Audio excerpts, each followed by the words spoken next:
Good morning, everybody.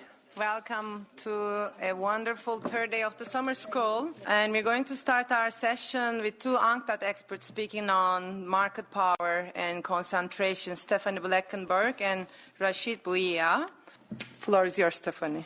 The second year of the Unctad summer school flourishing to the extent that it does, which is one of our major goals and interests. Now, this morning, we are going to talk about our work on corporate rentierism that has been published in the Trade and Development Report 2017 and subsequently followed up. And that, to our mind, constitutes a core aspect of what is wrong with the current global economy. Now, I'm not quite sure how to... Okay. Sorry. Yeah, fine. So I will introduce you to this and try and highlight what it is that we think is, if not new, at least new in impact on the current global economy. Nothing is ever new in the longer historical view, as I will show, but this is new in terms of current constellations in the global economy that usually disadvantage developing countries for a number of reasons. Rashid, my colleague here to my right-hand side from your view, will go a little bit more into the data available to evidence this and discussion surrounding this, and I will return with a political economy view on what we mean by corporate rentierism. Now, the contents are, as I just said, I will briefly outline a little bit of the history of the rise of multinational corporations in modern industrial economies. This gives us some kind of context of what is new, what is not new, what has changed, and just say a few things about what the concept of corporate rentier capitalism today is about. What is new, what may be not entirely new, but taking on new dimensions. Rashid will then talk about what the data says on market power at present and over recent years. And I will come back on what mechanisms there are that promote that corporate rentierism at present, beyond, in particular, technology competition, and conclude as to what is it that needs to be done to rein this in.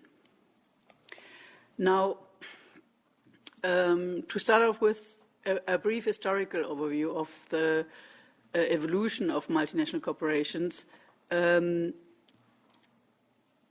what is often forgotten, but is actually quite relevant to understand what is going on these days, is that early multinational corporations, to call them this by this name, they had rather different names of the time, but corporations operating across borders, across national borders, were bestowed with privileges by rulers. At the time, royal rulers in particular, and they were considered semi-public organizations, i.e. they were given privileges such as trade monopolies, regional monopolies, to deal with trade, and other privileges by authority of the rulers at the time. The basic examples that many of you will have heard of are joint stock companies such as the Hudson Bay Company, the Dutch and the British East India Companies, the Royal Africa Company, etc. So these were companies which were in effect multinational companies because they were operating across borders, who could do so based on privileges granted to them by rulers in exchange for what then was considered a national interest, a national and therefore collective interest. Later on, towards the end of the 19th century and early 20th century, we saw what is often being referred to as the Gilded Age. That is the rise of multinational corporations no longer restrained by this kind of mutual deal between, at the time, still authoritative rulers and managers of these large companies, but became a generalized legal framework to facilitate the further rise of multinational corporations, no longer as agents of the crown, for example, but as their own private sector, but in terms of their own private sector interests.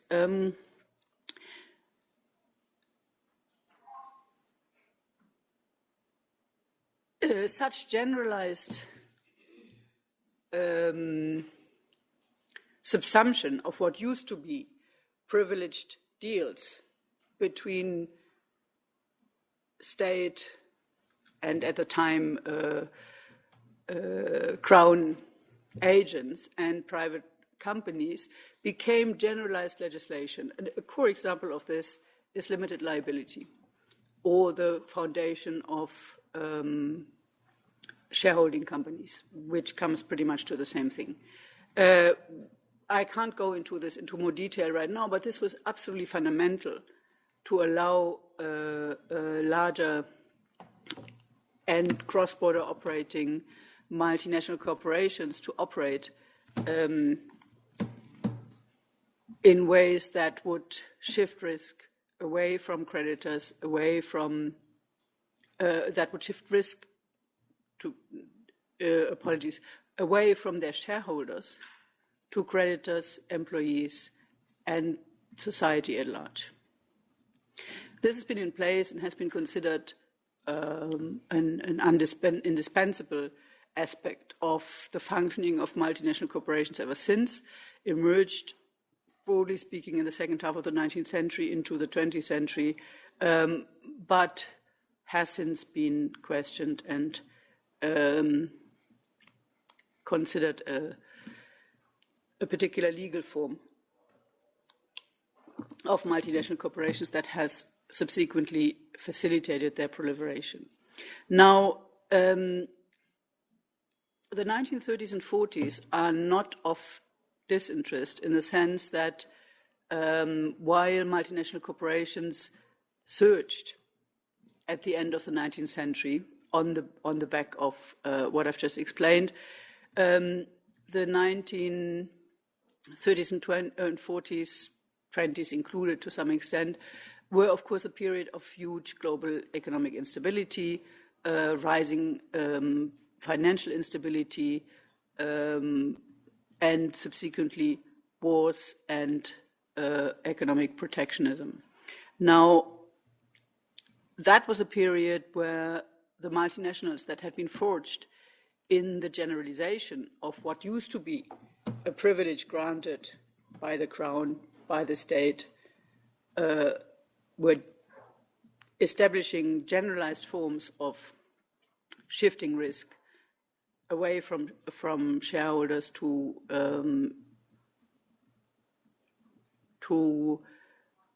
employees, creditors, employees, and society at large, engaged in defensive cartelization and engaged also in the promotion of nationalization strategies, i.e., rather than extending their arms abroad, they engage in strategies to make those arms abroad, where they continue to exist, part of national strategies. That eventually led to, or that was part of what became a defensive system, not sustainable, was the Mexican War, World War, and subsequent destruction. But from the post-World War II perspective until probably the early 1970s, what we saw was the emergence of an economy, of a leader economy, the US economy, and its multinational corporations. That meant that cross-border multinational forms of production and economic interaction increasingly moved into manufacturing, away from just purely resource-based interests that had been predominant in earlier periods, and into horizontal FDA, which means that what basically happened is that a company like Pepsi Cola in the 1960s went everywhere and reproduced Pepsi Cola.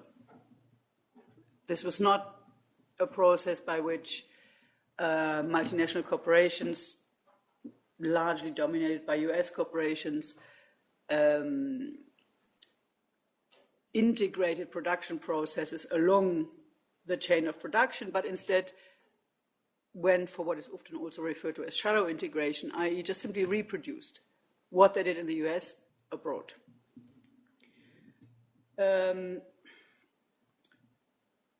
That was helped to a considerable extent by what was then the wider macroeconomic environment governed by the Bretton Woods institutions. That meant that there was convergence, growth convergence between advanced economies in particular. If the Bretton Woods institutions did anything in their time, at that time it was to facilitate post-war reconstruction in Europe, facilitate the catching up of war-destructed European economies with the US, and subsequently an emergence of the triad between the US, Japan, and the EU, the emerging EU. Wasn't necessarily the EU at the time, but European economies to be brief. Finally, from say probably more accurately the mid-1970s to 1990, what we have seen is the rise of hyperglobalization that we have discussed in great detail in trade and development reports over the last years. What this means is that we saw a very profoundly changed global economic, macroeconomic policy environment that favored deregulation of financial sectors, of productive sectors, therefore of the operations of multinational corporations as they had evolved in the way I have described, and moved them further from any kind of linkage with privileges bestowed on them by public sectors or the state. At the same time, that period also saw, of course, increased competitions. It's very often seen as a period in which monopolization of some form increased, but it also is a period in which competition between monopolies or rising monopolies increased, both through technological factors as well as regulatory, policy-driven factors that facilitated that competition. It's a period in which, where there is technological progress, it is very much driven by product differentiation, by responding to particular demand-driven aspects of meeting scope rather than scale, i.e. rather than building on economies of scale, such as you would do, say, in large-scale steel production, you build on being able to provide scope of products along demand functions, in particular. Again, that's a world in which, at the time, it was between the US, the EU, and Japan. From then on, this has changed again.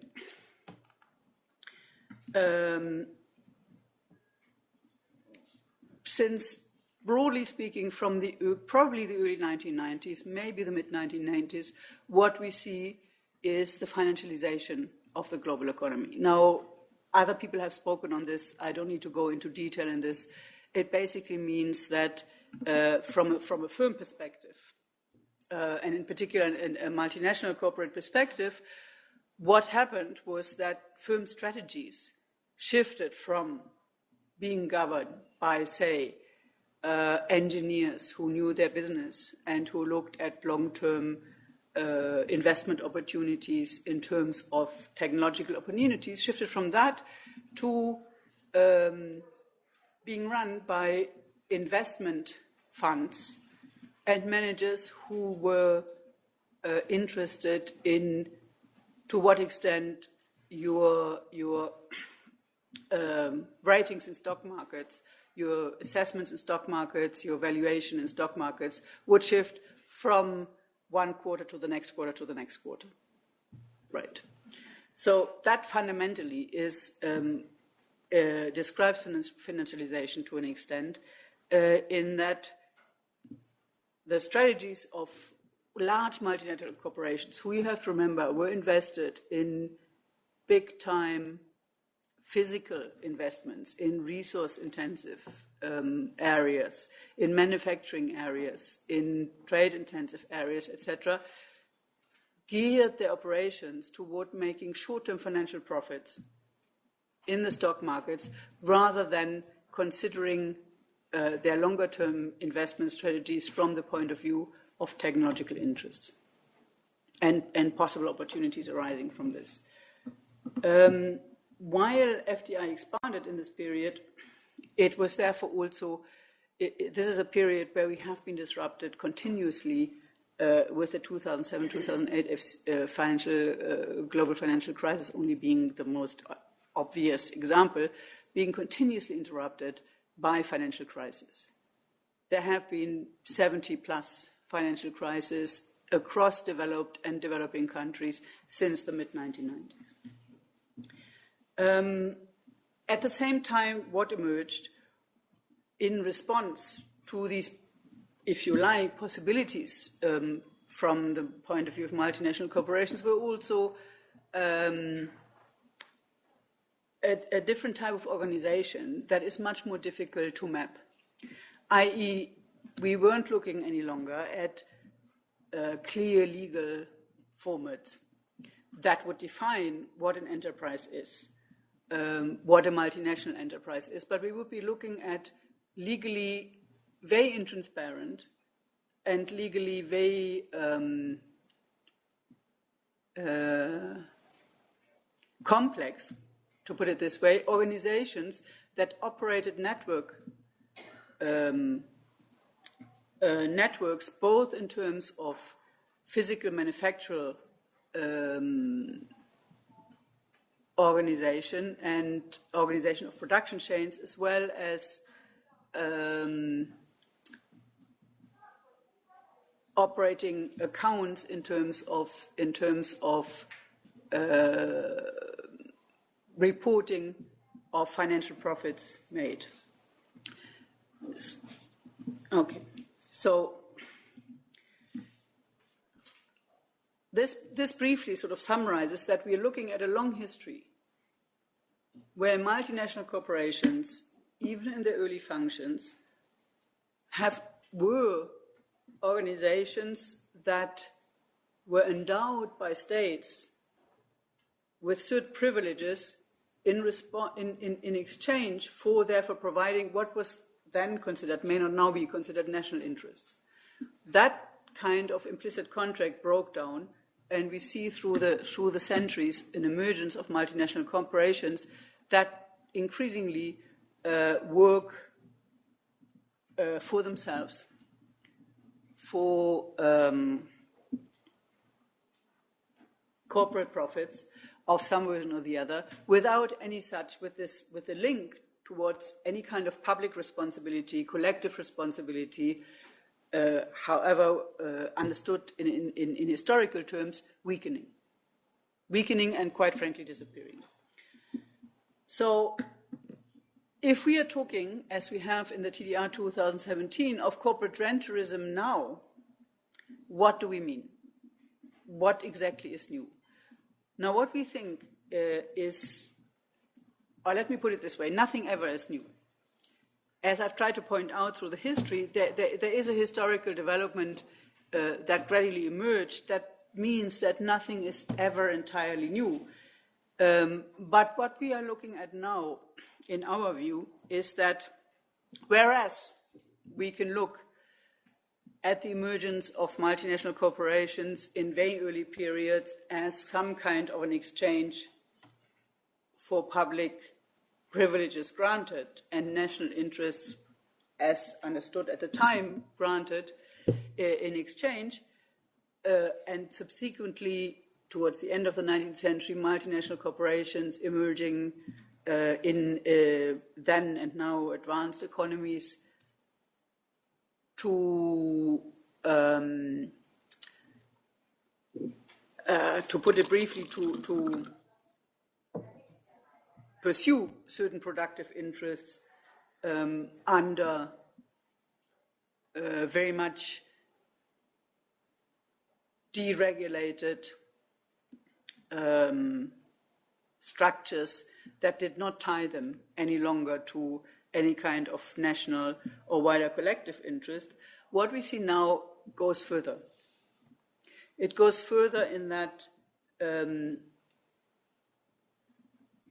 while those multinational corporations clearly were active in relatively productive areas, say in the early 20th century, and even in the banking sector provided some kind of support for wider economical interest, they no longer do so. That is the main claim made here, with the expansion of rents, meaning that what we're looking at is income derived solely from the ownership or control of assets. It's not income derived any longer in its vast majority from innovative entrepreneurial activity and productive use of labor. It also means that why we are calling attention to corporate rentierism in the late 20th and early 21st century is because we think that the balances of power away from any kind of collective impact on the legal, regulatory, and economic area in which multinational operations can operate has shifted to a situation in which multinational corporations are effectively dictating what that context, that regulatory, state-led, collective interest-guided interest should be. The quote here is from Zingales in 2017 to say that in a way we are returning to a faraway past in which the Medici vicious cycle, where money is used to get political power and political power is used to make money, is with us again. So we've gone full turn back to a situation in which the balance of power between what should be collectively led, socially oriented, if you like, state-led interests that multinationals serve in exchange for certain privileges has returned to where we're looking at a situation in which multinational powers dominate those collective interests through that Medici vicious circle.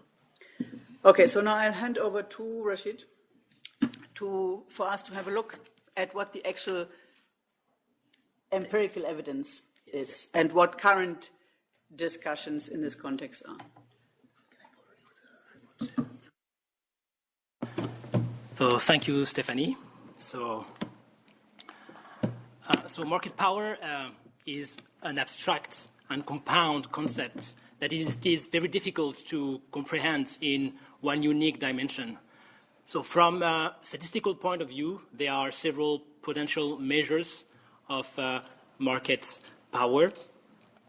Among them, concentration indices are the most basic and the most widespread. They basically reflect the evolution of firms' shares in market values over time. They do include, for instance, concentration indices or Herfindahl and Hirschman indices that are commonly released and produced by various statistical agencies and with which you may be familiar. So concentration indices are have been around for a long time, and they are accessible very easily. However, they had somehow fallen into oblivion until the mid-2010s, when people started to realize that they were showing some suspicious increases since the late 90s. So it started in the US, in the United States, in 2015, with a paper by Orzag and Furman, who was back then the chairman of the US President's Council of Economic Advisors. And they carried out a study that on the sales shares of the largest 50 companies, and they showed that about 3/4 of US sectors saw an increase in market concentration between 1997 and 2007. So these findings were then confirmed by many other studies in the US using various data sources.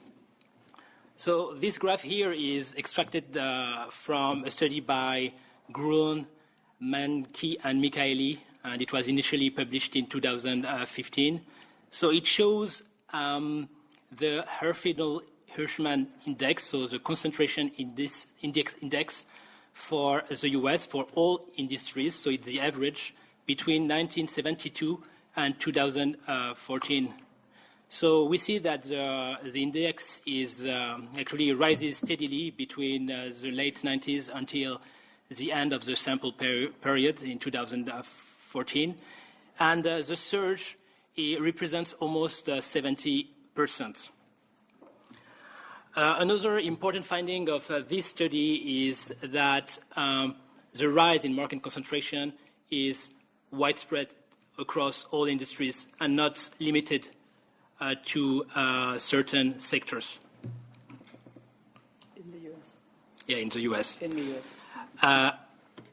Then in 2017, Unctad, and I mean our division, the Division on Globalization and Development Strategies, carried out a broader analysis of market concentration at the global level, including non-financial companies in 56 developed and developing countries. So the graph here shows the breakdown of concentration indices by different aspects of companies' performances, such as revenues, physical assets, other assets, and employment. And we see that the market concentration, the concentration indices has risen sharply between 1997 until now, particularly for revenues, physical assets, and other assets, and those results suggest that the rise in market concentration is not limited to the US, but affects the world economy. Another interesting finding of this study is that although market concentration rose in terms of employment, the increase that you see, the pink line, is not as pronounced, and it considerably flattens from the early 2000s after the dot-com bubble.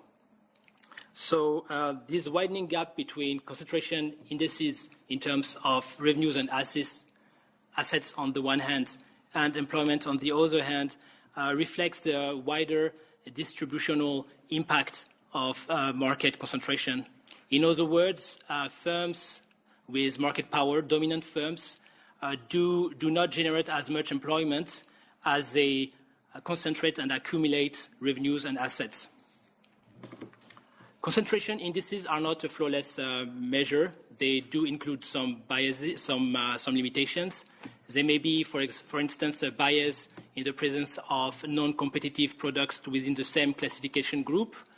They also require the whole universe of firm, which is challenging, especially when carrying longitudinal studies.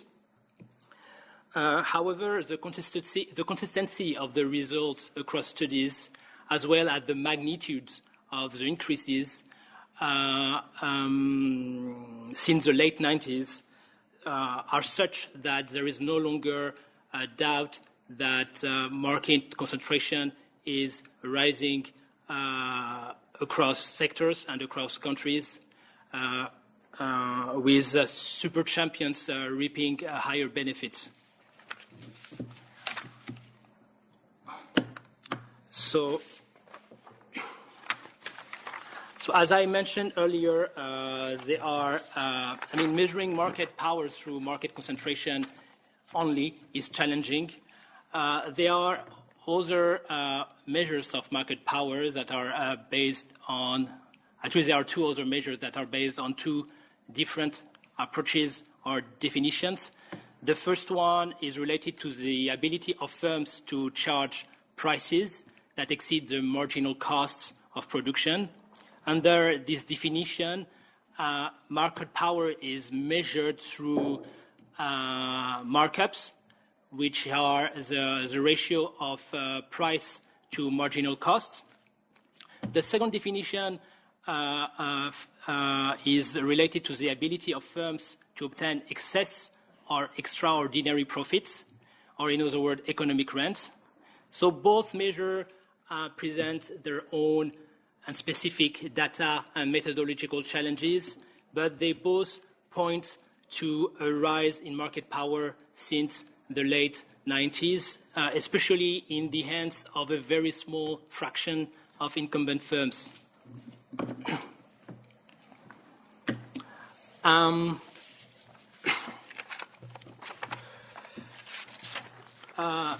In 2019, actually, a study by the IMF covering 27 developed and developing countries showed that markup had risen by almost 6%. But the study also finds out that the rise actually only affected a very small fraction of incumbent firms.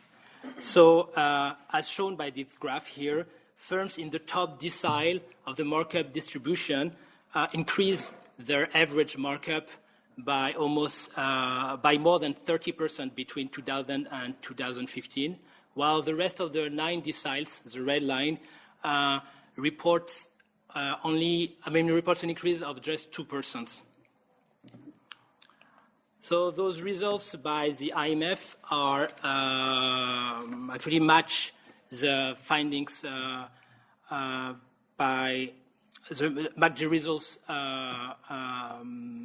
from Unctad, from an Unctad study in the TDR 2017 on surplus profits, which is the second measure that I mentioned. So this graph here shows that the surplus share of profits in total profits have increased between 1995 and 2015.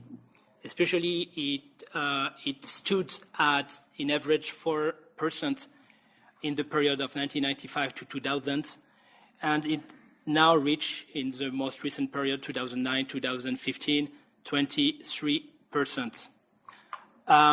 So just like markups, what we see here is like that there is a huge gap between firms at the top of the distribution and the rest, meaning that the accumulation of excess profits takes place mostly among those top firms, which are represented by the blue bar in the graph.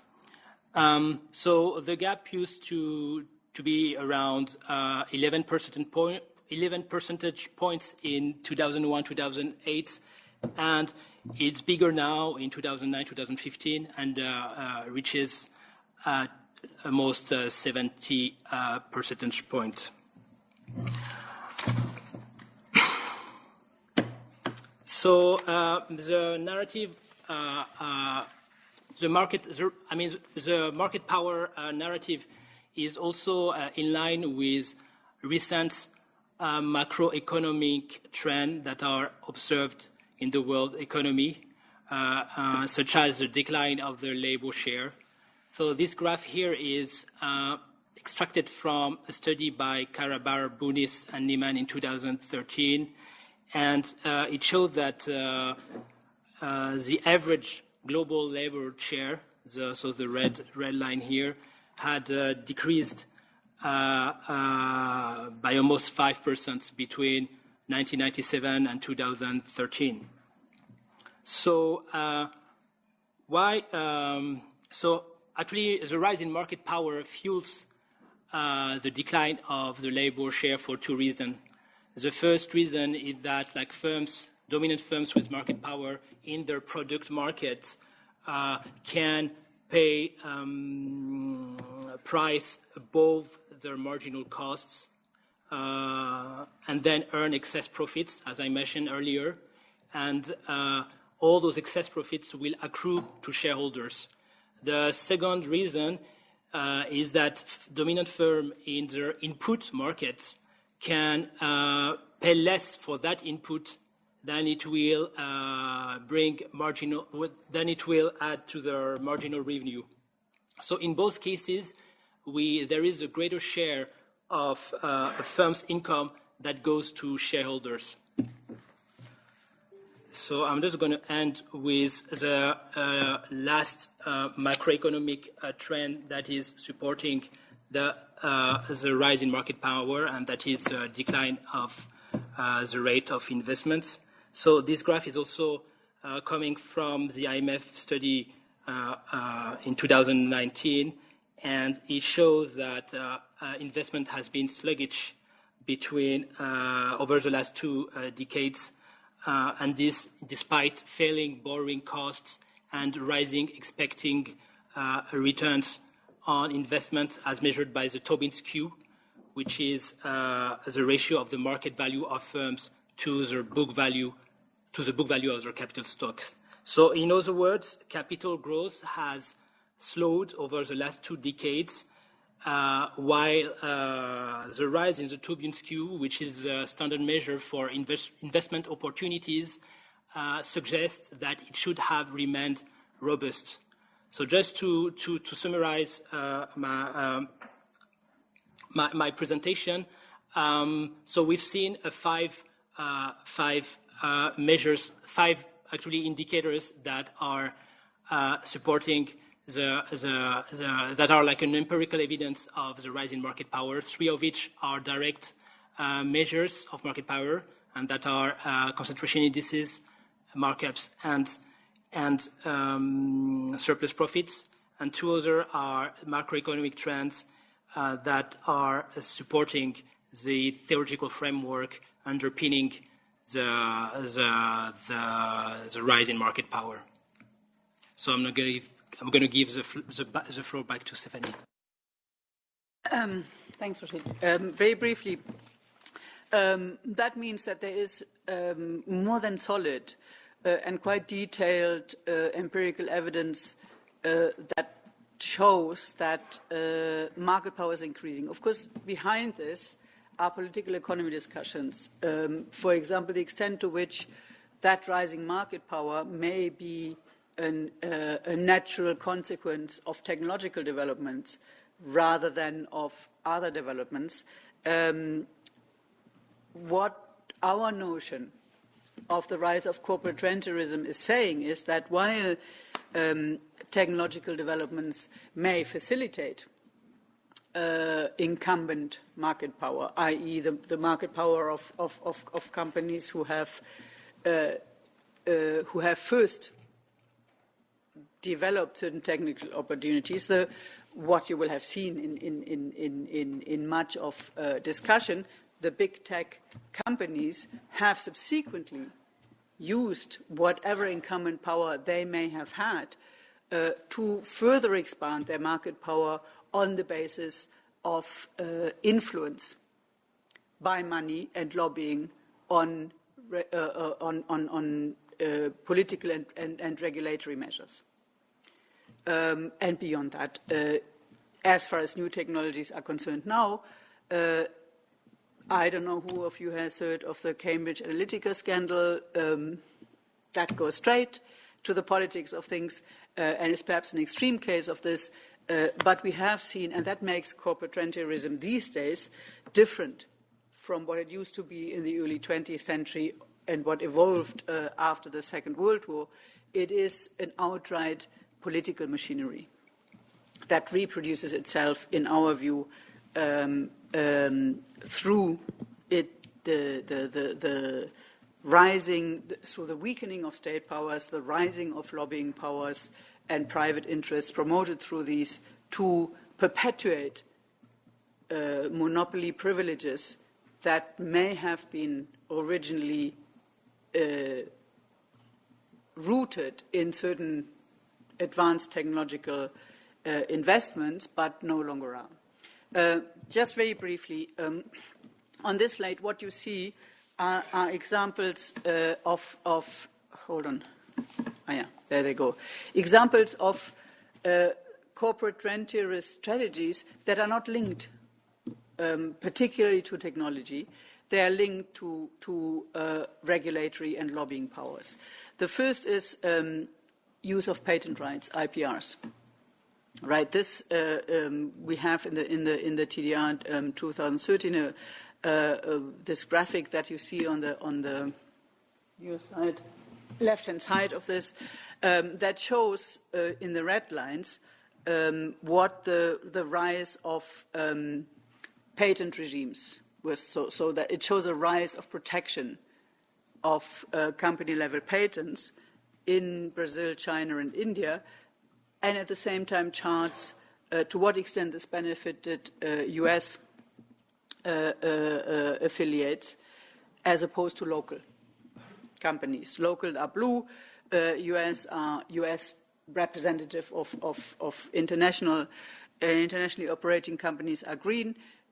And you can see the correlation, broadly speaking. China is slightly a different case for no surprising reasons, but you can see in large developing countries, which are the destinations, of course, of that kind of FTA, where heightened patent and IPR protection led to, is correlated directly with an increase in affiliate multinational corporate investment.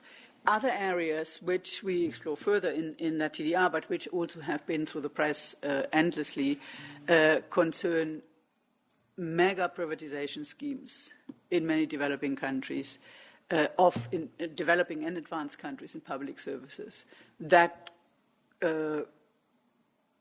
granted, if you like, one-off rents to many private and multinationally operating corporations across countries. There are very many famous examples of this. Probably the most famous example is the Mexican telecommunication enterprise that was handed over to a particular mega billionaire in the world right now, Carlos Slim, in the 1990s, and has since proliferated. There are many other examples. There are, of course, continuous examples of where large corporations extract very substantial subsidies for even coming to invest with no clear counterpart as to why that investment would improve the economic and social welfare of the countries in which they invest. Again, there is a very large list of how such subsidies are granted without any kind of countervailing deal as to obligations by these corporations to invest in wider social and economic purposes.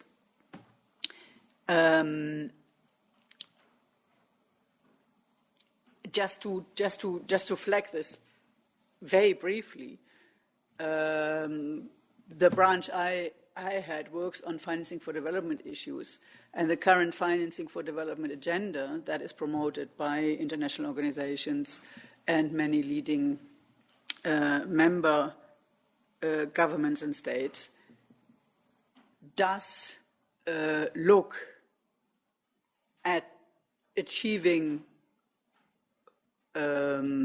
sustainable development goals, therefore a massive agenda into late development as a matter of providing subsidies to private companies to attract them to invest in developing countries,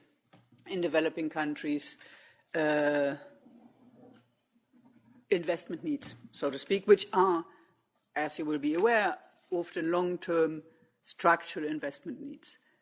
That whole agenda is based almost entirely on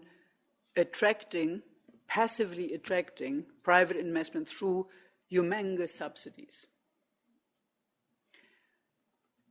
That follows that particular schedule, and of course means that in the balance of power, multinational corporations can extract those kinds of subsidies and support in exchange for what remains relatively unclear. It is very unclear that any of the investment forthcoming actually services long-term productive investment as is needed in developing countries. I think Nicholas Jackson will talk more extensively on the ability of multinational companies to cheat the taxman, i.e. to avoid paying up to even basic contributions to public and social income for taxation, through taxation, and to their ability to minimize this through profit-shifting practices. I won't say much more on this here, but it has become a very, very big theme under illicit financial flows, outflows from developing countries, under the ability of many multinational corporations to how shall I put this, to play games with official rules to report financial incomes and therefore tax obligations. Finally, you've already heard yesterday, I think, from Nicholas probably, that of course the domination of corporations in international production chains and therefore the organization of trade is also very relevant. So again, I won't say anything more on this. I think you've heard about this before. Now, if this is a concern, and it should be a concern, it is certainly a concern to us, and we do think and have tried to argue that it has a qualitatively new dimension in terms of us seeing a shift of the balance of power hugely away from nation states, from collective interests, from organizations that can represent such collective interests to large corporations, which by definition mostly are multinational corporations. If we have seen this, what can we do about it? Do we need to do anything about it? We think certainly we should. We are in a situation in which we face enormous challenges to step up financing for catching up development, to step up financing for environmental protection, to understand what the links are between those challenges. And that means that certainly the Global Green New Deal that we are trying to advance is something that mentions, or that lists a number of policy options at the international, national, and regional levels that we should try and take more seriously, generally. But more broadly, if we would like to put a stop, or at least limit the looting of the global economy by private interests and reorient it towards agreed collective and productive interests, we would need to reinforce and reimpose regulatory measures at the international level that are not necessarily new. Just in brackets, the UN published long reports and studies on the dangers and challenges arising from the rise of multinational corporations in 1974. It recognized that there was an issue and that that issue needed to be addressed. What we are saying is that it wasn't addressed in 1974. It has very much expanded since then and is now in a state in which it requires constructive, multilateral, and productive responses to deal with it at the regulatory as well as political economy levels. Thank you. Now, I started out as a journalist in Angola and West African countries, writing about the resource curse, and then in about 2007, I met a guy called John Christensen, who was the economic advisor to the tax haven of Jersey, the British tax haven of Jersey, who told me about tax havens and for the first time laid out these places not as a kind of esoteric, exotic sideshow to the global economy, but as a proper economic phenomenon, political economic phenomenon. And I was, in that meeting in London, I was hooked. And at that moment, I changed my career from what I thought was going to be the rest of my working days looking at oil-producing countries in West Africa, which is interesting enough. But this was so fascinating that I made this huge pivot almost on the spot. This is what I want to do. So I started looking at tax havens. And I've been a little bit cheeky. This is not the presentation title that I was given. But I think the presentation title, for reasons you'll see, was perhaps a little bit narrow for my purposes. And I've got a particular agenda that I want to push here. So I've given it a different title, How to Tackle Tax Havens.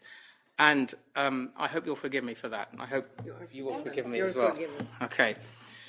So I expect in this room there are some people who know quite a lot about tax havens already, and there's probably some who know very little about tax havens. So I'm going to give some very general background to start off. I'll go through it quite quickly and then get on to the kind of real points that I want to make towards the end with that background in mind. So what is a tax haven? There are lots of definitions out there, but I have boiled it down to what may be one of the shortest definitions in the world, a two-word definition. It's a combination of two words. One is escape and the other is elsewhere.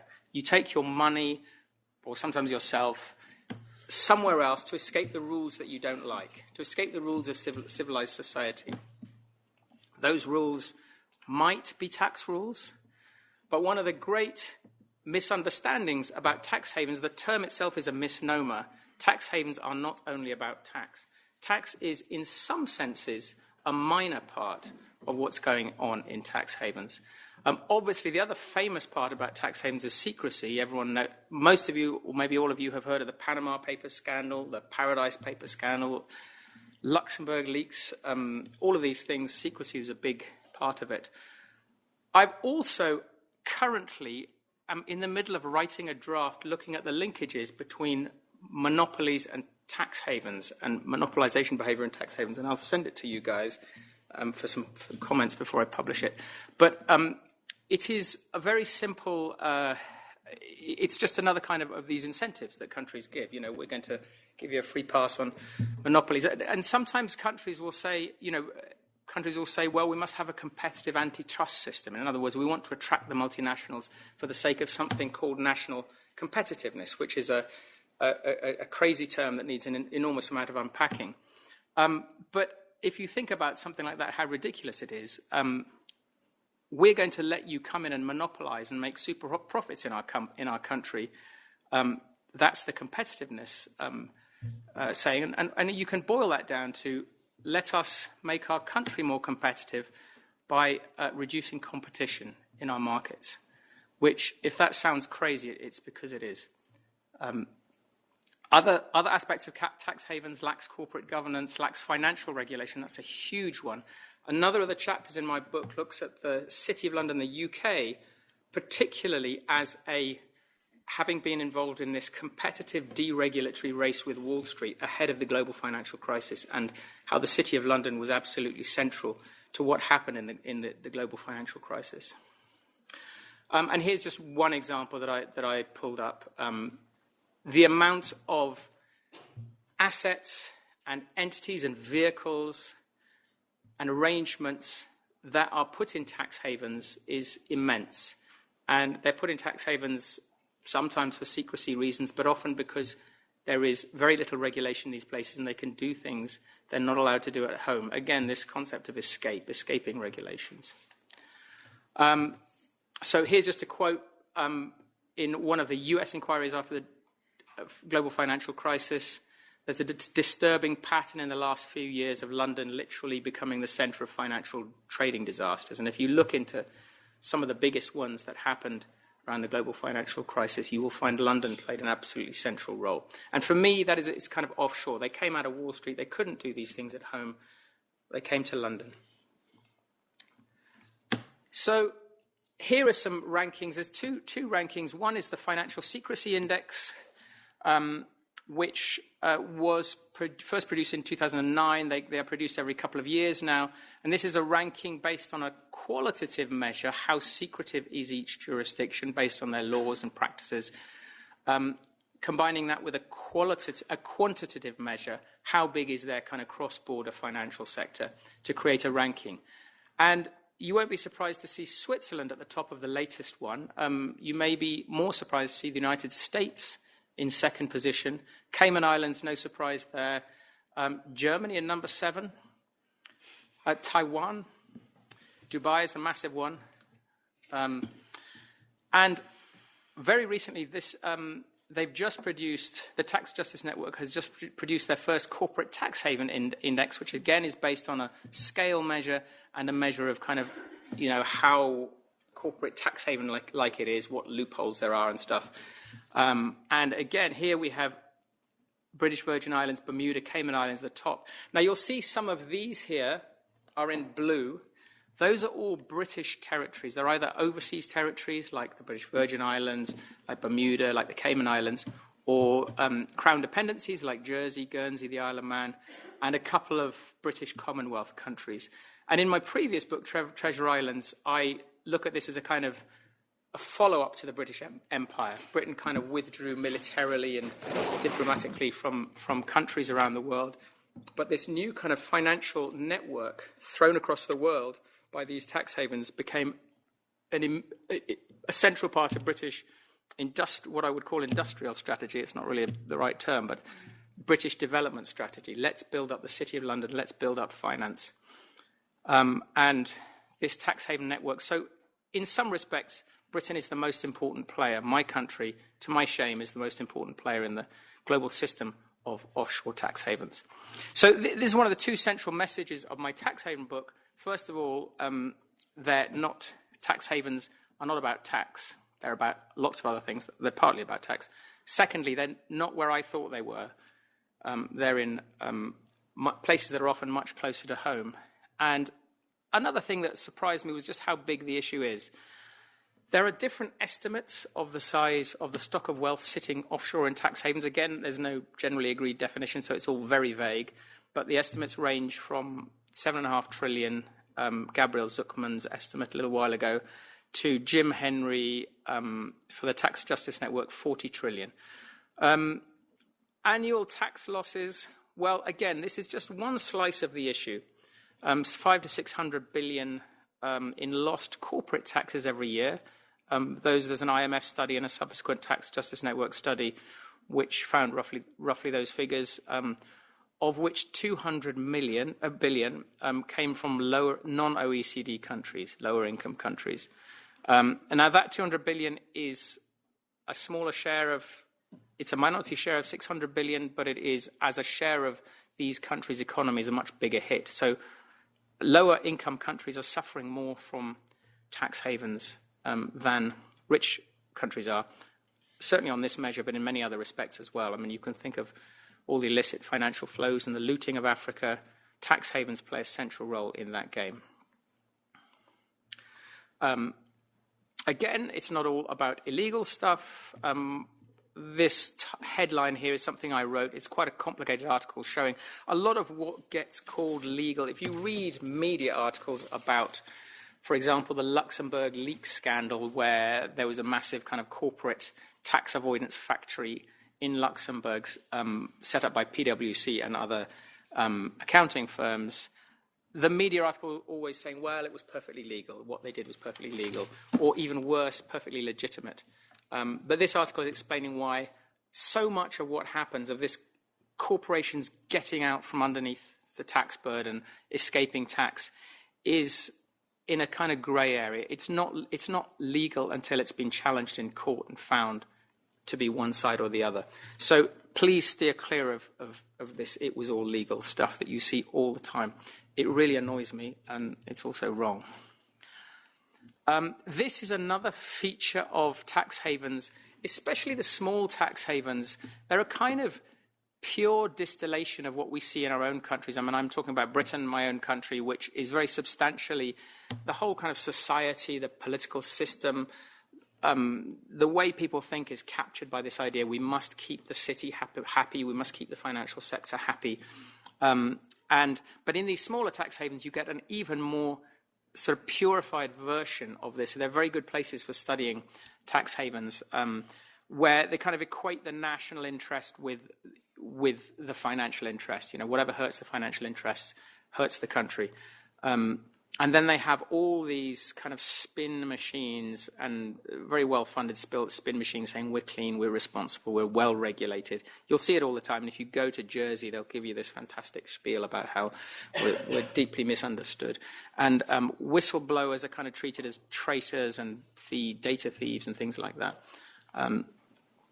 And so this notion of haven, this notion of escape, this notion of offshore is kind of about freedom, but freedom for a particular kind of people. And this is a cartoon I like to sometimes put up on my Twitter feed about this is the kind of freedom that tax havens represent. A fox standing outside a chicken coop saying, freedom for the chickens. So the other part, another very important part of the ideology, which is not just part of the tax haven ideology, but it is obviously much more widespread, is that the wealthy interests that are being serviced by these places, the billionaires and the large multinationals, are the wealth creators. They're the people who need to be fed. You need to feed them, and it'll all trickle down to us. And I think most people these days are pretty cynical about that. But if you go to these little tax havens, the Cayman Islands, there's such deep-rooted beliefs about this. We're helping create wealth. We're helping deliver wealth. You know, all this money is good. And again, we get back to this word competitiveness. We see this word competitive. We must have a competitive tax system. We must have a competitive financial system. This is part of the whole thing, and it's a kind of coverall for all sorts of things that are harmful around the world. So tax havens, they face this kind of paradox. And I actually, when I wrote Treasure Islands, I was living in Switzerland. And when I was interviewing people here, I always started with the same question, you know, how come Switzerland internationally has such a reputation for kind of honesty and cleanliness and good behavior and all these great things that Switzerland, you know, has this reputation for. But at the same time, it also has a reputation as among the biggest, if not the biggest, tax haven in the world, all this dirty money. How do you kind of reconcile these two? And historically, there are lots of reasons why these things go together. And the first reason, one of the main reasons, is that flighty money that's flitting around the world is looking for places where they're not going to have their money stolen, where you can trust, you know, you put your money in a Swiss bank and it's not going to disappear. a little thought experiment. How many Nigerians, for example, would put their money in a Swiss bank, and then now think of how many Swiss people will put their money in a Nigerian bank. This is the direction that money is flowing. Money is flowing out of poor countries into rich world tax havens. So how do they square this circle? Well, it's with this offering that says you can trust us not to steal your money, you as an investor, but you can also trust us not to mind if you steal someone else's money. That's the kind of crude way of putting it, of how you square this clean and dirty circle. And it has been a very profitable, lucrative formula for success. And I don't think anybody would really disagree. Again, this is one of the main things, one of the big things that tax havens share with the whole world of monopolies. This is about rigged markets. This is about markets that are rigged against the majority in favor of smaller numbers of people. And of course, this has huge democratic effects. And there's a long story about the old connections before the Second World War between monopolies, and there wasn't so much tax haven activity then, of course, but between monopolies and rigged markets and fascism and the rise of fascism. But that's another subject for another day. So very briefly, you can kind of categorize the offshore. I see it as an ecosystem with lots of different niches. There's a British network, London, which I've kind of described. There's a European network, Luxembourg, Switzerland, Netherlands, Ireland are the big ones, but there are smaller ones, Liechtenstein, Monaco, which are kind of, on the edges. The United States is a tax haven, both at a federal level, where it provides secrecy facilities for people putting their money in the States, and also at the state level. I think Delaware is now very famous for offering, you can set up a Delaware corporation for a few $100s, and nobody's ever going to find out who owns it. And then you can do there's all sorts of terrible crimes have been found to have been committed by these things. Obviously, there's a rising Asian network. Singapore and Hong Kong are the best known. There's Macau is another one. There's a few others. Mauritius is kind of sort of half in an Asian network. There's a lot of Indian and Chinese activity in Mauritius, often related to investments in Africa. And there are a few that are kind of floating around that aren't kind of a rich country or protected by a rich country. Places like the Bahamas, like Panama, like Dubai. And these places, because they don't have this big country protection, they have kind of tended to go down market and take the sleazier kind of stuff. So in the Cayman Islands, it's all about hedge funds and private equity. Now, there's a lot of criminal activity in those sectors, of course, but it's kind of higher society stuff, whereas, the Panama Papers revealed some pretty grubby stuff going on in Panama. Dubai is even, I would say, is even worse. It is kind of, free-for-all down there. And, of course, different places offer different services. So Ireland, for example, big on offering corporate tax, relatively low headline corporate tax rates, but tax loopholes and stuff, and some lax financial regulation as well, but not particularly secretive. Netherlands, corporate tax again. Switzerland is a bit more of a kind of widespread haven with offering different facilities, including secrecy. The death of Swiss banking secrecy is much overhyped. It has reduced somewhat in recent years, but only up to a point. Cook Islands, abusive trusts. There's some very good articles about the Cook Islands, about how awful their laws are. And London, UK, for me, is the kind of like the all-singing, all-dancing offshore centre with this kind of spider web of tax havens around it, feeding kind of activity in, lucrative activity into the centre. So that's kind of very quick, I'm sorry it was so hurried, background into my view, my personal view of what tax havens are and what they do. And I'm going to carry on with solutions. So my view of how to tackle tax havens is actually diverges from what a lot of people think we need to do about it. And my solutions are kind of fairly conceptual, and they relate to this concept that I call the finance curse. Here's a quote from Lee Shepard, who's one of the foremost US tax experts. Why do we tolerate tax havens? We don't shut them down because the town fathers are in there with their pants around their ankles. Sorry for that, but that kind of is... we don't shut down tax havens because they are used by the rich and powerful. And, there's no interest group more rich and powerful than the rich and powerful. So it's difficult. There are lots of kind of current solutions around. I've focused on the two kind of ones with the highest profile. The first, the Common Reporting Standard, led by the OECD, focuses on individual wealth and how it's stored and getting countries to be more transparent about individual wealth. So if a rich person puts their money in your country, information about that wealth will be transmitted back to the rich person's country, so it can be taxed or whatever. The Common Reporting Standard has been surprisingly widely accepted. Lots of tax havens have signed up to it. It is full of loopholes, but it does represent useful progress. And both of these initiatives really follow the global financial crisis. The global financial crisis, until that happened, people had seen tax havens as a kind of weird thing with celebrities and mafiosi and just something kind of on the side. Let's not bother too much about it. And the system just grew under its own steam without much pushback. The global financial crisis focused people's minds. First of all, populations were angry at, banker bailouts and all this sort of stuff. And they and they saw rich people putting their money in tax havens and whether legally or illegally escaping tax and other things. So there's a lot of voter pushback. And also governments, facing big deficits, bailing out banks and stuff, big fiscal deficits, looking for a new source of revenue. So this kind of, there's been quite some support for both of these initiatives. So the Common Reporting Standard about, to put it very crudely, what to do about billionaires and where they put their money.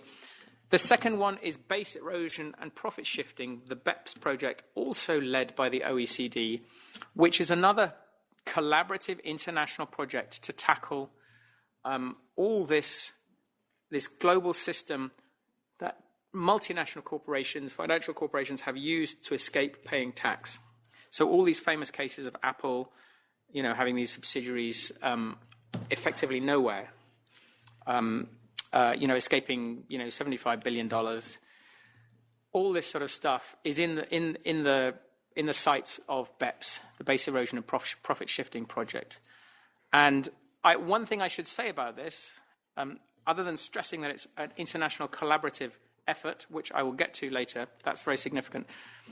But this is in a very, very interesting phase right now. It's only this year in 2019 that the international corporate tax system, I don't have time to get into it here, that is a century old. The basic principles were set up a century ago, began to fall apart. The whole consensus is now starting to unravel right now, just in the last few months. And so it's very interesting times with BEPS, so worth watching. But the problem with global collaborative solutions, with global collaborations, is that, well, there are several problems. One is that countries cheat. So Ireland may sign up to things to stop corporate tax abuses, but on the side it thinks it needs to keep those loopholes going, so it'll create some new ones. And getting consensus when lots of countries feel they have the incentive to cheat is, I call it like herding squirrels on a trampoline. It's very, very difficult to get things to work properly. And the ones that are the kind of worst actors, multinationals will put their profits in there. But also, it's very hard to get voters interested in these kind of esoteric, complicated, multilateral schemes. And also there's this problem that if you're thinking about in terms of illicit financial flows, for example, okay, we kind of wring our hands about it. We don't like the looting of Africa, but we kind of like in Britain, we like the money coming into the city of London. We think, it's good for us. So it's kind of like, yeah, but, and nothing gets done for this reason, or very little gets done. On the basis of altruism, on the basis of morality, it's very hard to get these schemes supported. There is real stuff happening in a positive direction, but not nearly enough. There's not really a proper crackdown going on. But I think, based on the concept of the finance curse, that there are two other ways. One is fairly straightforward, and I think reasonably widely accepted. I'll give the example of Switzerland. The United States Department of Justice, I think it started in 2009, began going after Swiss banks and Swiss bankers. Now, until that time, there'd been various kind of attacks on Swiss banking secrecy, which was formally set up in 1934. And it had always been repelled because when, the United States or Germany comes along and says your banking secrecy is terrible, the Swiss see it as a kind of attack on Switzerland, and they all kind of huddle together and say, we've got to stand up to the big bullies. And Switzerland successfully held off these things for a long time. But this time, the Department of Justice didn't go after Switzerland, it went after the bankers. It went after the private enablers of this stuff and started, threatening all sorts of scary things for many of the biggest Swiss banks. And the fact that they went after the bankers rather than against Switzerland itself, made it a very successful initiative. The United States got some major, unprecedented concessions from Switzerland on Swiss banking secrecy. Switzerland has given some concessions to other countries as well, least of all to developing countries, to poorer countries, but they did make some concessions, and that's because you need to go after the private infrastructure, and governments need to start thinking about targeting what we call the enablers, the private enablers. That's one way that gets around this kind of collaborative problem. You can just go directly after the private infrastructure. But the second solution is, again, very conceptual, but I think this is the biggest kind of mind switch that we can make once we understand what's going on that should hopefully help. So using illicit financial flows out of Africa, who are the villains here? Well, if we think about it in geographical terms, we'd think, it's Africa versus the West. But I think using this geographical way of looking at it is the wrong way to look at it. What this phenomenon is instead transnational networks of plunder, which involve, dictators and their cronies and elites looting their countries, plus the infrastructure of enablers, wealth managers, bankers, accountants, lawyers, private sector enablers in these kind of transnational networks. It's these guys against both African and Western populations, because the same infrastructure is being used to fleece us in the West, us ordinary people in the West, as it is people in Africa. So there is a shared agenda between, this is not like foreign aid where let's give lots of money to poor countries, which is a kind of hierarchical, condescending sort of structure. This is a shared agenda. We genuinely have a shared agenda, populations, ordinary people in Africa and the West, against these this international financial infrastructure. And so the finance curse is a way of articulating these shared concerns. So the power to do stuff about this is in the rich countries, in the havens, in OECD countries. And if we can get Western populations to act properly, voters to properly understand this phenomenon and act in their own self-interest, this is hurting us, then you can start really doing stuff about this. And to get away from this idea that, we like the money coming in, it's good for us. So there is a kind of in Britain, I'm talking in Britain because I know it best, but there's elements of this in many countries. Money flowing out of Africa into the City of London. People in Britain, again, as I said, we like the money coming in. We don't like this kind of looting of Africa thing, but kind of nothing gets done. But now we need to question, do we like the money? Is this money good for us in the West flowing in? Well, it certainly helps interest groups in our country. It certainly helps bankers. It certainly helps hedge funds, private equity firms who get these large investor inflows. But as a country as a whole, they don't. And that was the whole point of writing this book. That's the US cover, by the way, which only comes out in November. It's a very crude picture of a guy picking up some coins from the floor while someone else pulls his wallet out of the back pocket.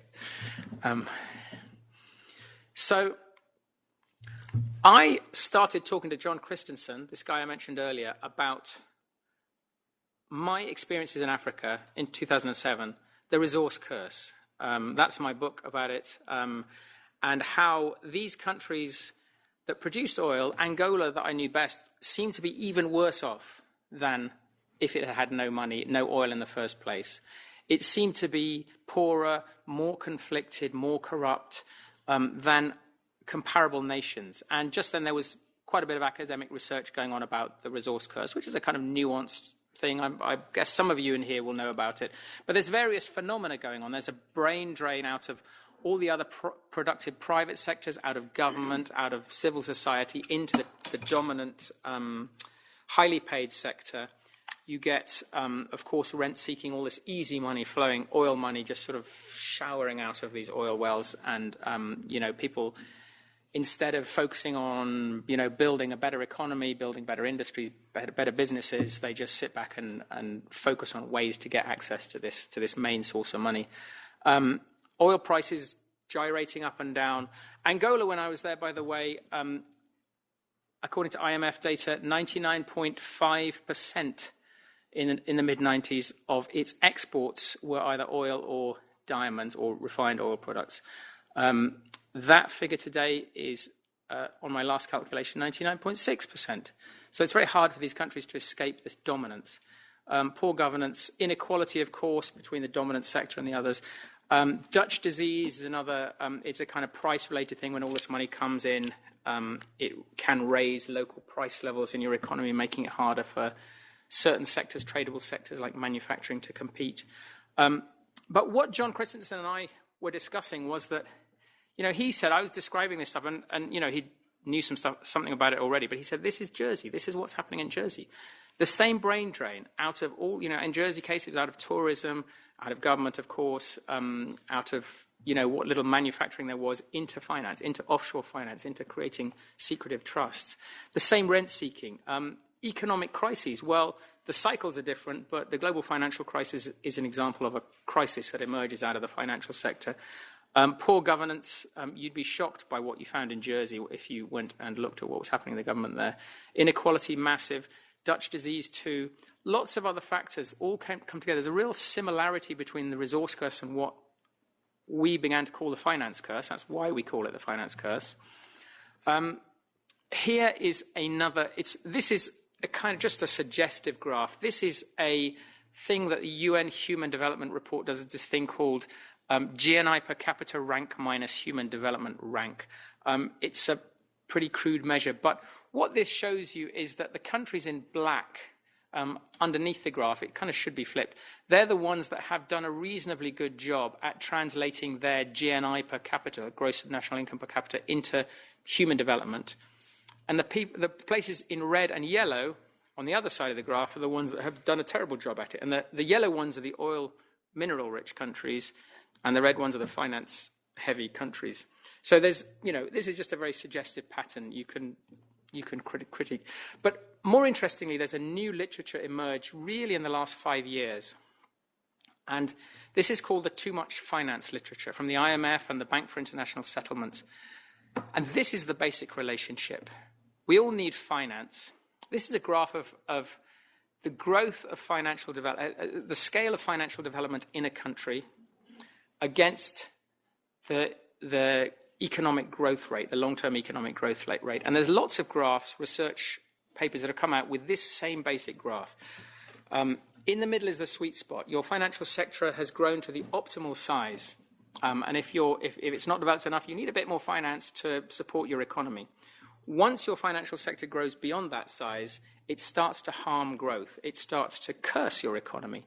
And that's because once it stops supporting your economy, it starts turning towards much more predatory activities. Instead of supporting wealth creation, it's focused on wealth extraction.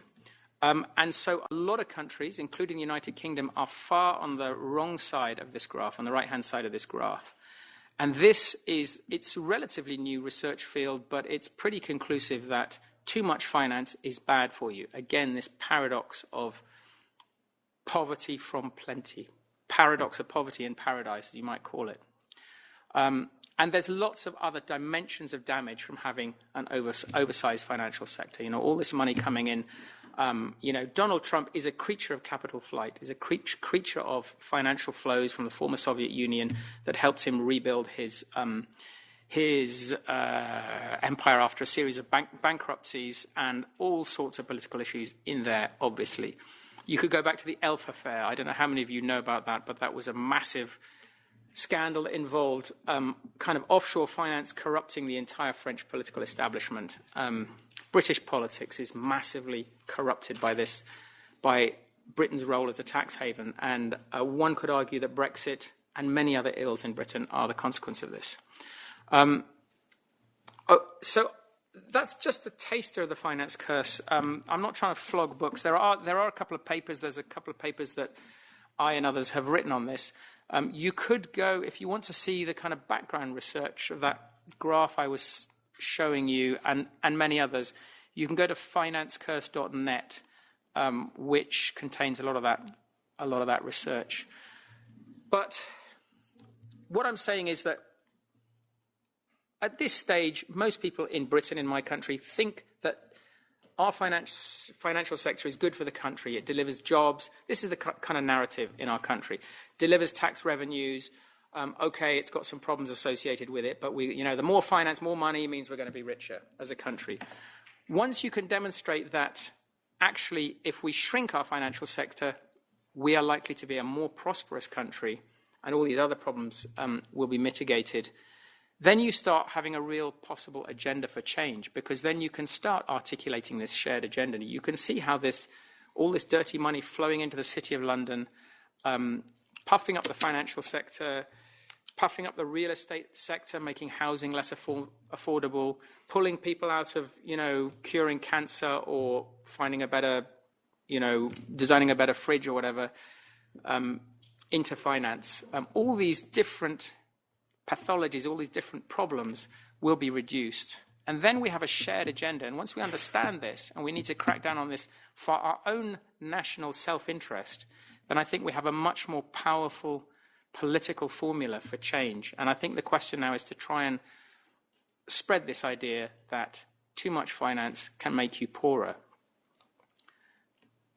And the other aspect, the last aspect of this, I know I'm beyond my time, is that once you have this insight, you realize that you don't have to wait for collaborative solutions to stop doing this stuff, to stop putting in place loopholes to attract flighty capital, to stop creating secrecy facilities, particularly for larger countries like the UK.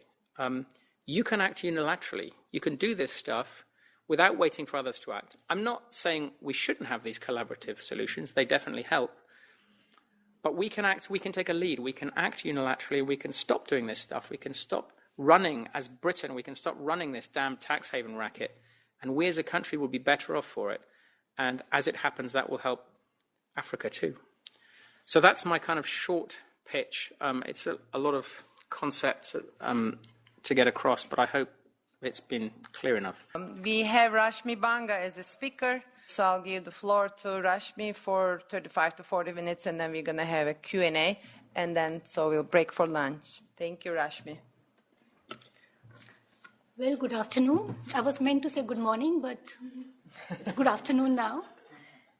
And I really enjoyed the questions that were put forward in the last session on, platform capitalism.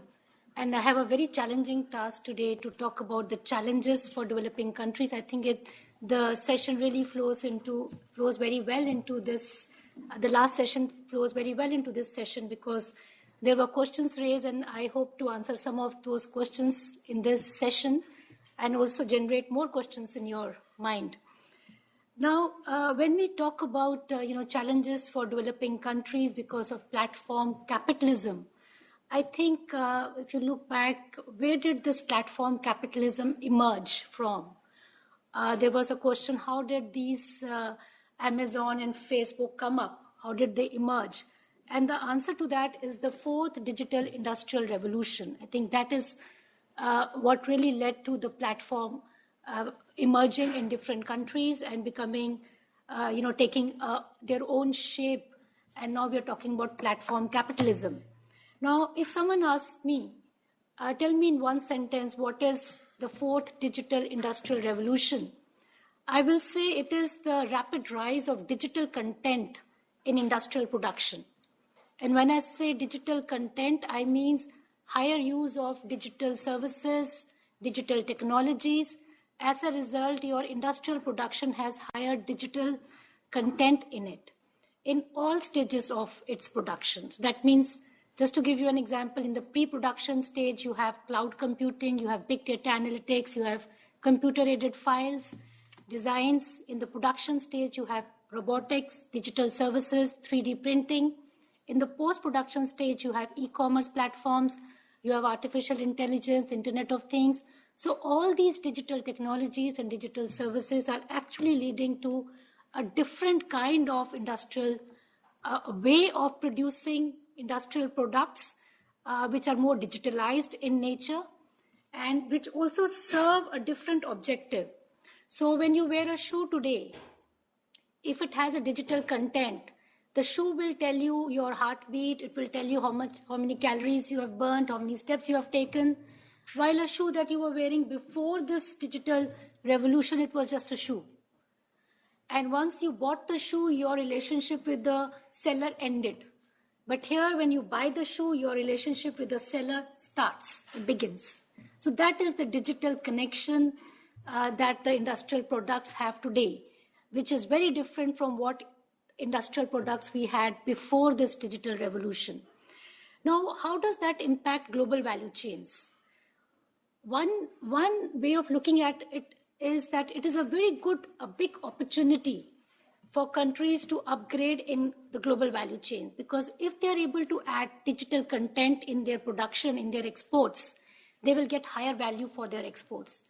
For a long time, we have been discussing how to upgrade in global value chains, how to add value to your exports. Now, if robots are used, or if big data analytics are used by developing countries, the global value chain, the smile curve in the GVCs can become flatter. And your production value, the value that you get from manufacturing, can increase. But if developing countries are not able to add digital content, the smile curve can become deeper. That means whatever value you're getting from your manufacturing products or your manufacturing exports can actually go down further. So this is the danger of the digital revolution if countries are not able to catch up digitally. So what is happening? Are the countries able to catch up? So we did this analysis. This might be a very simple graph, but a lot of computation and calculation has gone behind this. Using the World Input-Output Database, WIOD, we have used Leontief decomposition in R, and we have estimated what is the value added by computer programming in manufacturing exports, not output, but in manufacturing exports.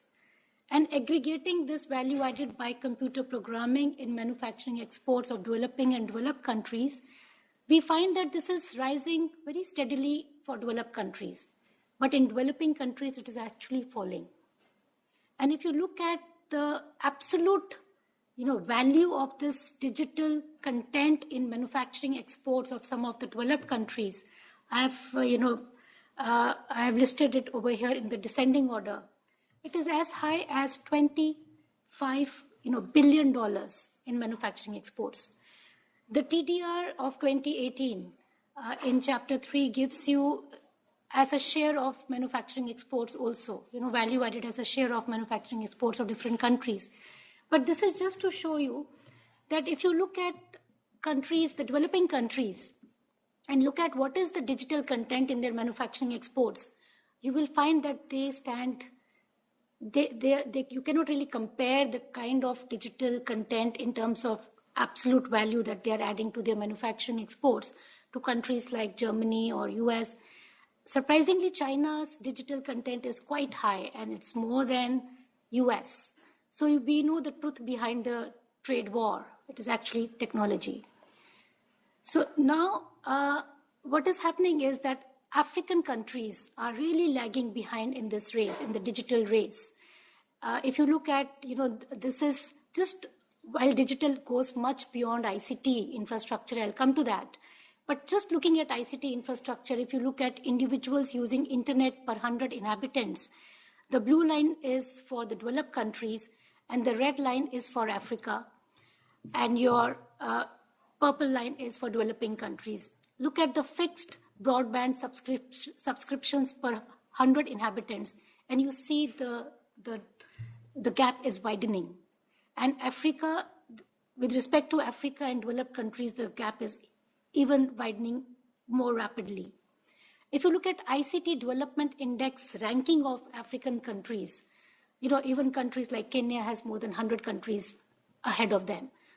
The ranks are in hundreds. That means more than 100 countries are more competitive than African countries in ICT Development Index, which includes your access to internet, your price of internet, both. But even the advanced developing countries that we call emerging economies like India, Brazil, South Africa, even these countries, look at their ranking. China, look at the ranking of China in the ICT Development Index. It's 90. India is 134. That means 133 countries are more competitive than India in terms of its ICT Development Index. So what does this really mean for developing countries? What does the digital revolution mean for developing countries, and what do they need to do? The first thing they need to do is to develop their digital infrastructure. But what is this digital infrastructure? Let me put this digital infrastructure in a pyramid. Then ICT infrastructure is just the base of the pyramid. On that, you need ICT education, you need digital skills. Here, digital skills does not mean just using internet, but also building applications, digital applications and digital solutions. I think many of our countries are still, many countries are still struggling with their ICT infrastructure, especially African countries. But most of the countries are still comfortable with their ICT infrastructure. But that is not your digital infrastructure. Above that, you need cloud computing infrastructure, which has infrastructure as a service. Now that is data centers, cloud computing infrastructure. Above that, you need to have data infrastructure, which means big data analytics, which means the data centers processing the data and coming out with data intelligence. That is then used for artificial intelligence, which is then used for digital technologies. So developing countries can't even think of developing digital technologies. Even they should feel lucky if they are able to use the digital technologies, because they don't have data infrastructure, they don't have cloud computing infrastructure. They are still struggling with their ICT infrastructure. So this I really want to highlight. Data and software are heart and brain of digital revolution. All digital technologies need data. All digital technologies need software. And software is not the software services that developing countries like India or Indonesia or Malaysia is doing and thinking that, okay, we have the digital power because we are exporting digital services. No, the software that you are exporting is not the software which is going to be in demand. It is the software which is going to be used in robots. It is the software which will be used in artificial intelligence. That is the software that we are really talking about.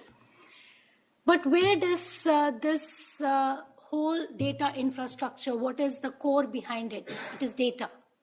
So when you say data is the new oil, it is not the, if you want to think about the first industrial revolution that happened, where oil was the core resource, it was not the countries which produced oil which developed.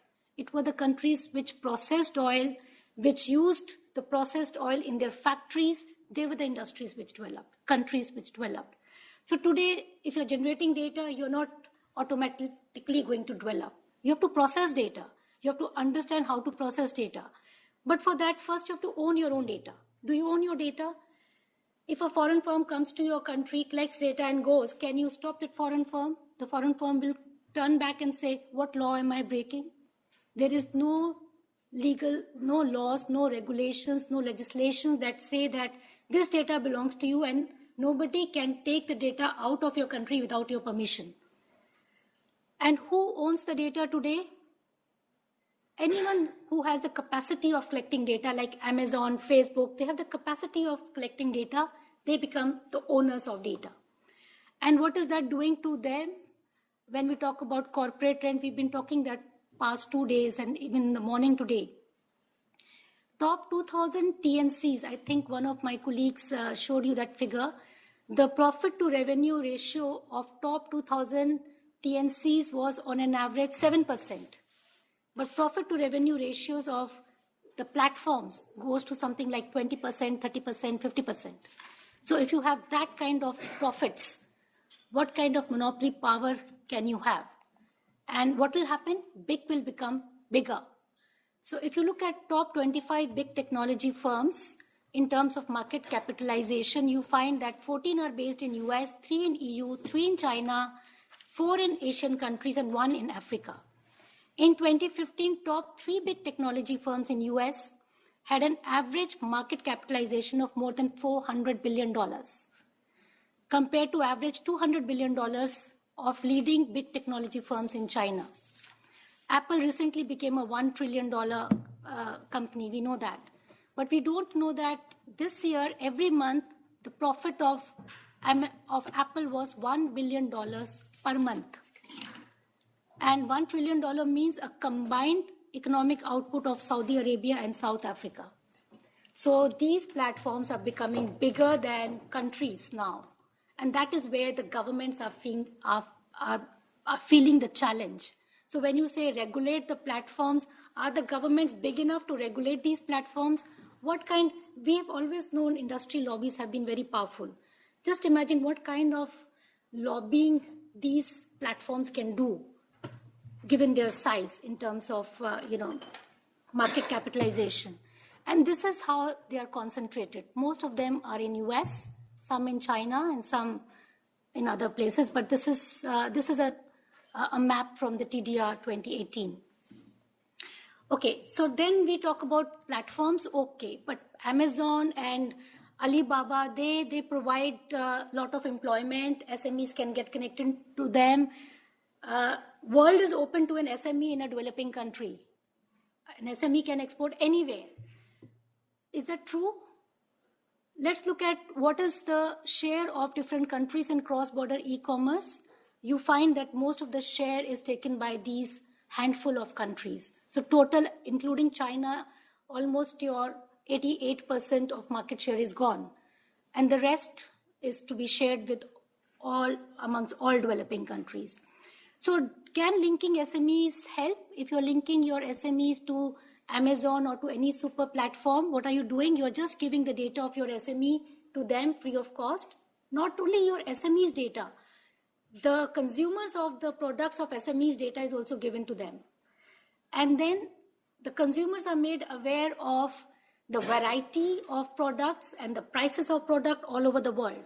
So you are actually putting in danger your own market, your domestic markets, because your domestic consumers are not going to purchase from your SMEs. They are going to purchase from platforms.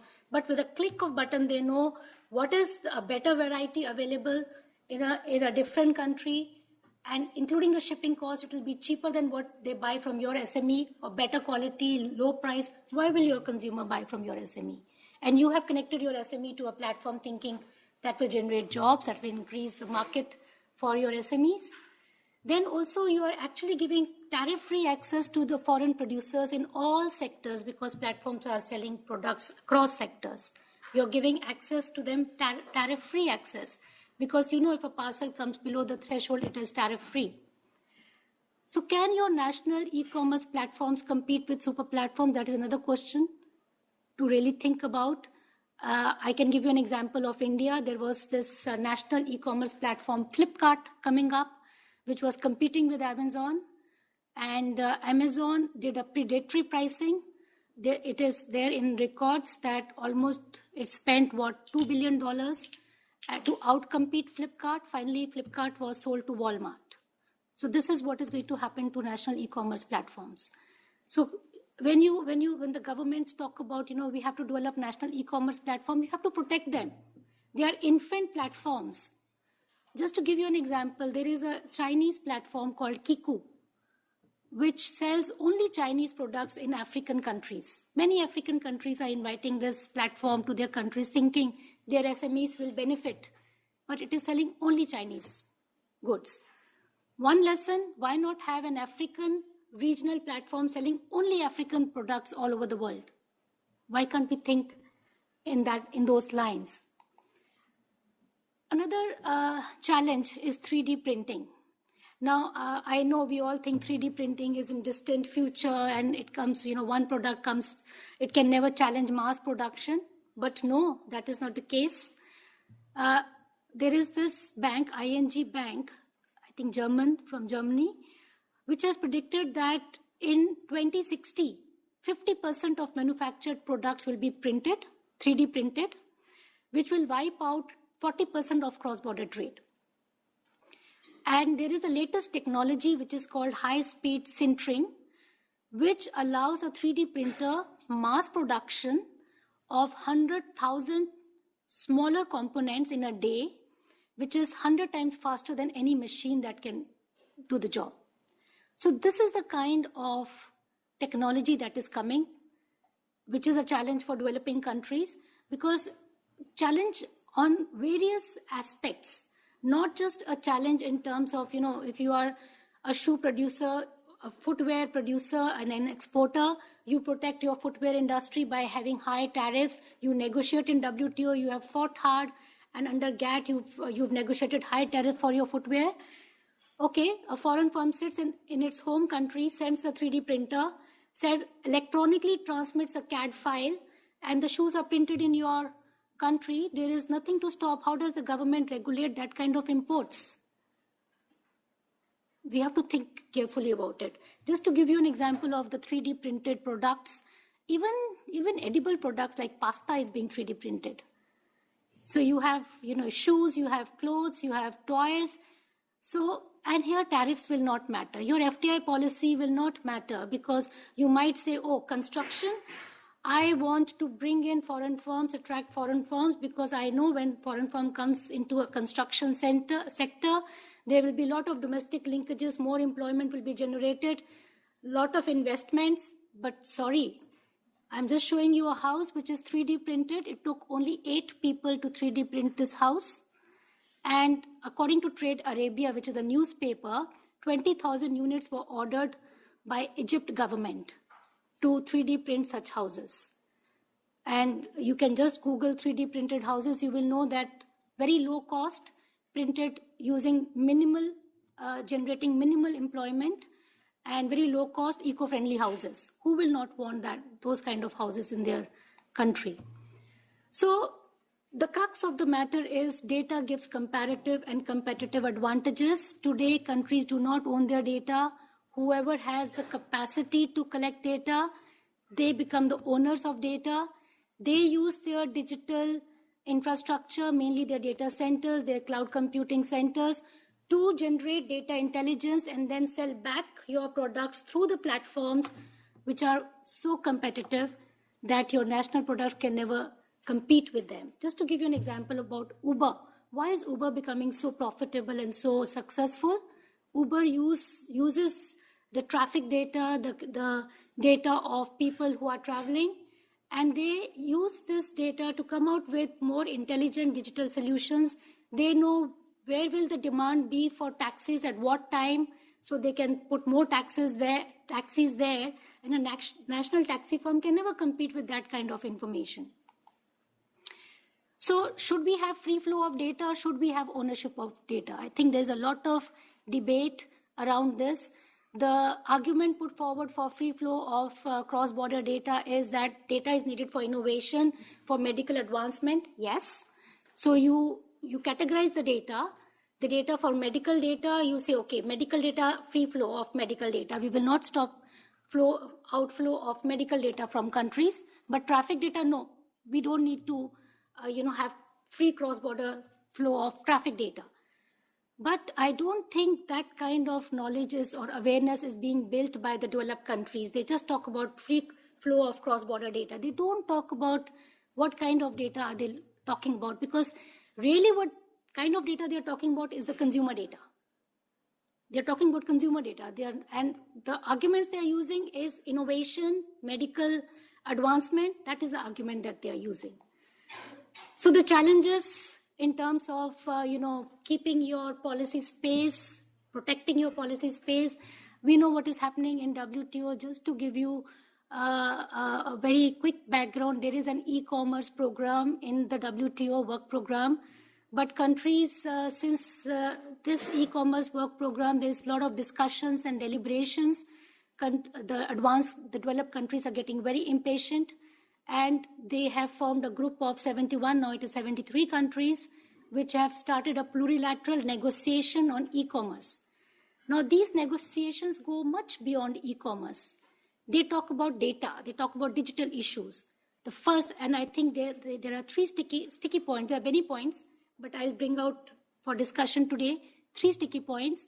One is free flow of cross-border data. Second is prevent data localization. When I say data localization, I mean is that countries, when they start owning their data, they start coming out with regulations that foreign firms cannot take the data outside to process data. They have to process data, national data, within the national boundaries, which means that you have data centers, you store your data here, you process your data here, and if you have to take your data outside, you have to take permission of the government. There is negotiation that these kind of data localization restrictions should not be allowed. So countries should not be allowed to own their data. Countries should not be allowed to ask foreign firms to process the data within the national boundaries. And the firms should not be allowed to put any custom duties on electronic transmissions. I'm going to spend some more time on the third part, permanent moratorium on electronic transmissions, because in December this year, which is few months, there has to be a decision taken in the WTO by member countries whether there should be a permanent moratorium, a continuation of moratorium on electronic transmissions, or a suspension of moratorium on electronic transmission. And I think it's very important and will have very far and wide implications for countries. But just before I come to that, countries have started understanding the importance of data, and they have started coming out with the regulations with respect to owning their data, with respect to localization of data, and that is the reason why there is such a big push and rush to stop the countries from doing that, and therefore this plurilateral negotiations on e-commerce. So we have countries like China, India, South Africa, Rwanda, Indonesia. These are the developing countries which are coming out with their data regulation policies. Data localization, I've just spoken about data localization. There's another thing which is the source code sharing. In these e-commerce negotiations, the countries are being asked not to ask foreign firms to share their source code. Source code is the digital language for letting your computer know what you want the computer to do. Now, the negotiations by the developed countries is that the developed countries don't want developing countries' governments to ask the foreign firms to share source code with them. But why? How will the developing countries' government know whether a foreign firm is paying its taxes or not, whether the foreign firm is not shifting a profit base? For that, they need access to the source code. Source code is also a digital technology. We've always been talking about technology transfer agreements. But have you ever heard about digital technology transfer agreement? These are source code is nothing but digital technology. On the other hand, they are saying that no government will ever ask foreign firms to share their digital technology, which means there will never be any digital technology transfers. Even IP, even patents have expiry date. But if you sign on this agreement, you can never ask foreign firms to share the digital technology. Now, coming to electronic transmissions, in 1998, there was this debate that electronic transmissions, which were at that time considered as bits and bytes being transferred from one country to the other country, no country was putting any custom duties on it, right? To give you an example, a telephone call from one country to the other country, there were no custom tariffs. So at that time, the thinking was that since, these electronic transmission software was coming up, so the countries thought that software is an electronic transmission. Tomorrow, should we have custom duties or not? But they all decided that since at that point of time, 1998, there were no custom duties, let's have a moratorium that for 2 years, countries will not put any custom duties. Now, this moratorium has been renewed every 2 years since 1998. But today, we know both data and software, which are heart and brain of digital revolution, are being electronically transmitted. So this moratorium has become extremely important today.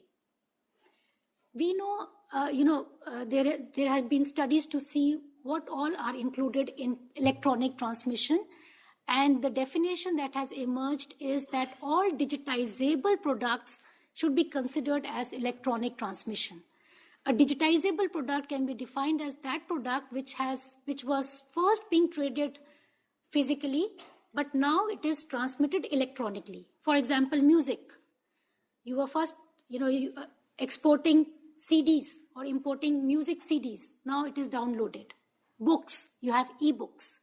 Printed material, you have magazines which are, e-magazines now. Software.